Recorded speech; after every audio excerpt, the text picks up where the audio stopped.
Hello दोस्तों, भानीराम डाल YouTube channel में आपका एक बार फिर से स्वागत है। आज का जो हमारा टॉपिक है वो है जैम। जैम को बोलते हैं फल पाक, पाक बोले तो हलवा। अगर जैम की परिभाषा की बात करें तो जैम की परिभाषा होती है मीठे फलों के गुद्दा को चीनी के साथ पका कर बनाया गया ठोस पदार्थ जैम कहलाता है। अब डेफिनेशन से तो अपने क्लियर नहीं कर पाएंगे, लेकिन जब इसकी प्रोसेसिंग पढ़ेंगे तो अपने सारा का सारा क्लियर हो जाएगा। प्रोसेस की बात करें तो सबसे पहले वही प्रोसेस फलों का चेन। देखो, जैम जो बनता है वो हमेशा मीठे फलों से बनता है। और फल पूरी तरह से मीठे कब होते हैं? जब वो पूर्णतः पकी अवस्था में होते हैं, फुली राइप स्टेज पे होते हैं। तो फलों को पूर्णतः पकी अवस्था पर तोड़ा जाता है जैम बनाने के लिए। और सबसे जो बढ़िया जैम है वो बनता है सेब का। कल अपने बात की थी जेली की, सबसे बढ़िया जेली बनती है अमरूद की, और सबसे बढ़िया जो जैम बनता है वो किसका बनता है? सेब का। उसके अलावा जो मीठे फल है उनसे जैम बनाया जाता है। जैसे अपने जनरली बात करें, गाजर है, अनानास है, तो आम है, तो इन फलों से जैम बनाया जाता है। उसके अलावा कुछ खट्टे फलों के जैम भी प्रचलित है, जैसे आंवला वगैरह से भी जैम तैयार किया जाता है, या करौंदा वगैरह से भी जैम तैयार किया जाता है। तो सबसे बढ़िया जो जैम बनता है वो किसका बनता है? सेब का बनता है। फलों के चेन की बात करते हैं, फलों की सफाई। फलों की सफाई यानी पानी वानी से बढ़िया उनको धो लिया जाता है। फलों की सफाई के बाद करेंगे अपने फलों की तैयारी। फलों की तैयारी में उनका छिलका उतार लेंगे, उनका जो कोर भाग होता है। जैसे अपने सेब की बात करें तो सेब में ये जो बीच वाला जो हिस्सा होता है, कठोर होता है, इसको निकाल लिया जाता है। नहीं तो ये जैम की क्वालिटी को क्या कर देगा? कम कर देगा। फलों को छिल लेते हैं और उनसे जो भी बीज वगैरह कोर भाग, कठोर भाग होता है, उनको निकाल लिया जाता है। तैयारी के बाद करते हैं ब्लांचिंग।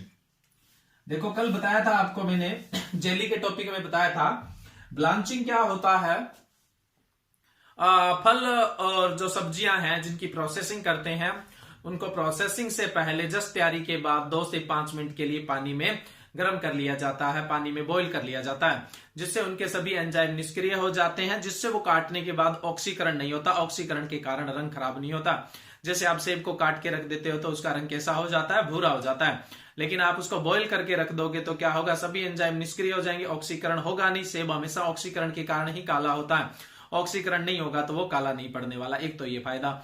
दूसरा आपको बताया था उपापचय क्रियाएं भी क्या हो जाएगी? बंद हो जाएगी। जितनी देर प्रोसेसिंग का टाइम रहेगा उस दौरान वो फल खराब नहीं होने वाला।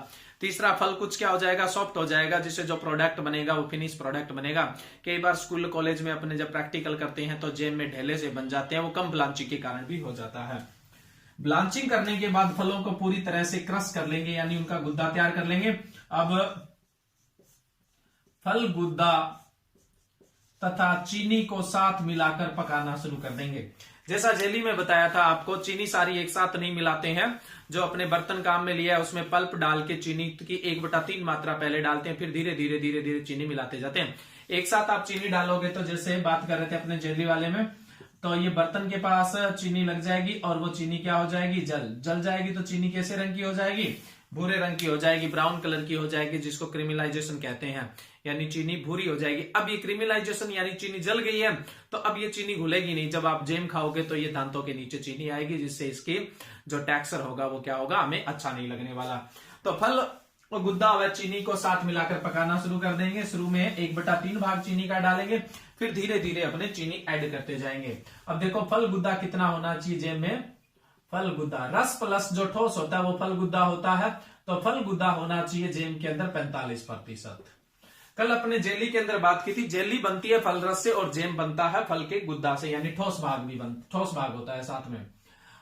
दूसरा, अगर अपने टीएसएस की बात करें या चीनी की बात करें तो 68 डिग्री ब्रिक्स, यानी चीनी कितने परसेंट होगी? 68% होगी।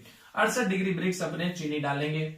अम्लता की बात करें तो जैम खाने में स्वाद में मीठा होता है और जेली खाने में खट्टी होती है, तो अम्लता कम रखी जाती है। जेली में तो 0.75 और जैम में 0.5 से 0.6% रखी जाती है। जल की मात्रा जैम और जेली में समान ही होती है, 33 से 38% तक होती है। ये जैम के अवयव होते हैं, इनसे ही क्वेश्चन पूछा जाता है ज्यादातर। अब क्या करेंगे? जब तापमान 103 डिग्री सेल्सियस हो जाएगा तो उसके अंदर स्वाद के लिए क्या मिलाया जाता है? सिट्रिक अम्ल मिलाया जाता है। जनरली 1 से अपने 2 ग्राम प्रति किलो जैम के हिसाब से क्या करते हैं? सिट्रिक अम्ल मिलाते हैं। बहुत ज्यादा फल है तो ये 3 ग्राम भी चला जाता है, इसलिए अपने 1 से 3 ग्राम बोल दे। 1 से 3 ग्राम प्रति किलो जैम के हिसाब से सिट्रिक एसिड बनाया जाता है, मिलाया जाता है। लेकिन जो रेशियो है वो कितना रहना चाहिए, 0.5 से 0.6, तो वो जज करके ही मिलाया जाता है। फिर उसके बाद अपने करते हैं अंतिम बिंदु की जांच। सिट्रिक अम्ल स्वाद के लिए मिलाया जाता है कितने तापमान पर, 103। उसके बाद हम करेंगे अंतिम बिंदु की जांच।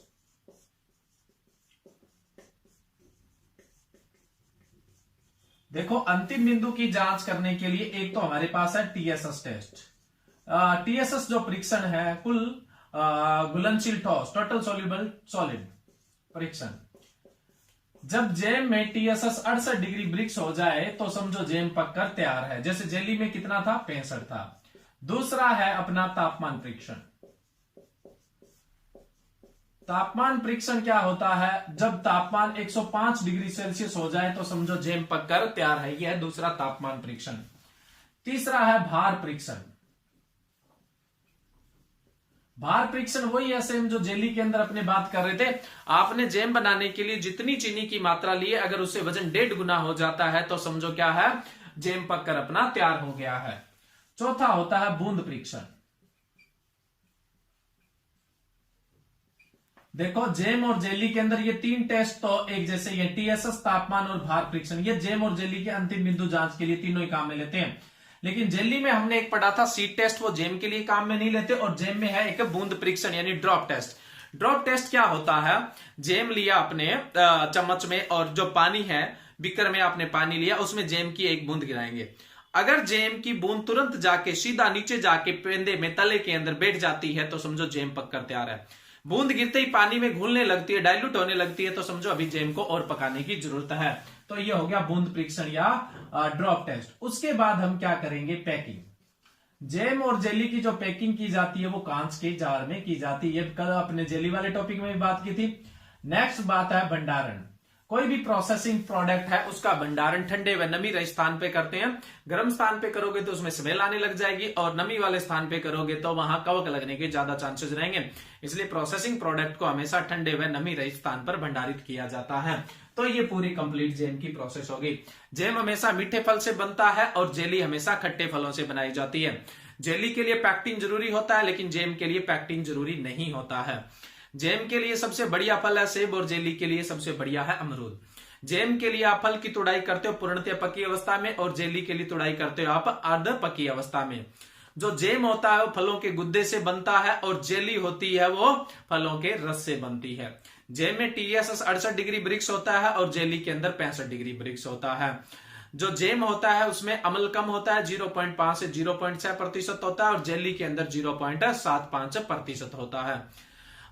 जैम के अंदर बूंद परीक्षण काम में लेते हैं, और भार परीक्षण काम में लेते हैं, टीएसएस परीक्षण काम में लेते हैं, और तापमान परीक्षण काम में लेते हैं अंतिम बिंदु की जांच करने के लिए। जेली में अंतिम बिंदु की जांच करने के लिए टीएसएस परीक्षण, तापमान परीक्षण, भार परीक्षण और सीड टेस्ट यानी चद्दर परीक्षण काम में लिया जाता है। ये जैम जेली का एक मोटा मोटा अंतर होता है। तो ये कंप्लीट अपने क्या होगी, जैम की प्रोसेस होगी। नेक्स्ट, ये भी जरूरी नहीं है कि कई बार जैसे आपसे क्वेश्चन पूछ लिया जाता है जैम के पकने के लिए या जैम कितने तापमान पर पक जाता है, तो तापमान डिग्री सेल्सियस में दे, ये तो जरूरी नहीं है। कई बार क्या होता है फारेनहाइट में भी दे दिया जाता है। डिग्री सेल्सियस से फारेनहाइट में जो बदलने का फॉर्मूला होता है वो होता है C इंटू 9/5 प्लस 32। ये फॉर्मूला है डिग्री सेल्सियस को फारेनहाइट में बदलने का। अब देखिए जैसे अपने जैम है वो कितने तापमान पे पकता है, 105। तो C का मतलब है डिग्री सेल्सियस, यहां पे 105 लिखिए। फॉर्मूला ये अच्छे से लिख देना, डिग्री सेल्सियस को फारेनहाइट में बदलने का formula degree Celsius into 9/5 plus कितना हो जाएगा 32। ये अपना फॉर्मूले के अंदर वैल्यू सेट कर दी है। अब क्या है, ये कट जाएगा 2 और 1 21 से, 9 एकम 9, 9 दूना 18 प्लस 32, 9 और 2 11 और 8 और 3 11, 1 12, 1 और 2 221 डिग्री फारेनहाइट। अभी अपने डिग्री सेल्सियस में बात कर रहे हैं, तो जैम का जो अंतिम बिंदु की जांच का तापमान है या पकने का जो तापमान है फारेनहाइट में भी पूछा जा सकता है। प्रोसेसिंग के अंदर ज्यादातर तापमान अपने डिग्री सेल्सियस में पढ़ेंगे, लेकिन अगला जो एग्जामिनर है वो अपने से फारेनहाइट में। तो आप सारे जो डेटा है वो डिग्री सेल्सियस फारेनहाइट में याद करोगे तो बहुत ज्यादा डेटा हो जाएगा। इससे अच्छा एक फॉर्मूला याद कर लीजिए, ये फॉर्मूला याद कर लोगे तो डेटा आपको डिग्री सेल्सियस में दिया है तो भी कोई फर्क नहीं पड़ने वाला, फारेनहाइट में दिया हुआ है तो भी फर्क नहीं पड़ने वाला, क्योंकि फारेनहाइट को आप डिग्री सेल्सियस में बदल दोगे और डिग्री सेल्सियस को फारेनहाइट में। डिग्री सेल्सियस को फारेनहाइट में बदलने का तो फॉर्मूला आपने देख लिया। फारेनहाइट को डिग्री सेल्सियस में बदलने का फॉर्मूला क्या होता है, F-32 इंटू 5/9। जैसे इसी को अपने इसी वैल्यू को चेक कर लेते हैं, 221 डिग्री जो फारेनहाइट है, देखो यहां फारेनहाइट लिखा हुआ है डिग्री फारेनहाइट, यहां लिखेंगे हम 221 माइनस 32 ब्रैकेट बंद 5/9। अब 221 में से 32 निकालें, 11 में से 2 गया, कितना हो गया 9, और पीछे बचा 1, फिर 11 में से 3 गया, कितना रह गया 8, 189 इंटू 5/9 बच गया, 9 दूना 18, 9 एकम 9 21, 21 पांजा 105, ये देखो 105 डिग्री सेल्सियस आ गया। तो डिग्री फारेनहाइट को डिग्री सेल्सियस में बदलने का ये फॉर्मूला है और डिग्री सेल्सियस को डिग्री फारेनहाइट में बदलने का ये फॉर्मूला है। तो बहुत सारे ऐसे डेटा होते हैं जो आपसे डिग्री सेल्सियस में दिए होते हैं, पढ़े होते हैं, और आगे डिग्री फारेनहाइट में फॉर्मूला आता है तो हम कन्वर्ट कर देंगे। जैसे फल सब्जियों का जो निर्जीवीकरण है वो 100 डिग्री सेल्सियस तापमान से शुरू हो जाता है, वैसे 100 पे भी होता है, 115 से 121 पे जब अपने निर्जीवीकरण की बात करेंगे तब करेंगे। तो अब 100 को अपने 100 डिग्री सेल्सियस से इसको फारेनहाइट में बदलेंगे तो कैसे बदलेंगे, इस फॉर्मूले में सेट कर देंगे। एग्जाम्पल मात्र ले रहे हैं अपने, B500 और 2 दूना 18, 180 प्लस 32, कितना हो गया ये 212 डिग्री फारेनहाइट आ गया। तो 100 डिग्री सेल्सियस बराबर कितने फारेनहाइट होता है 212। ये फॉर्मूले अच्छे से याद कर लेना, चाहे आपको डेटा डिग्री फारेनहाइट में दे डिग्री सेल्सियस में, आपको एक ही फॉर्मेट में आता तो दोनों पैरामीटर फॉर्मूले के हिसाब अपने आप ही याद रह जाएंगे। Thank you.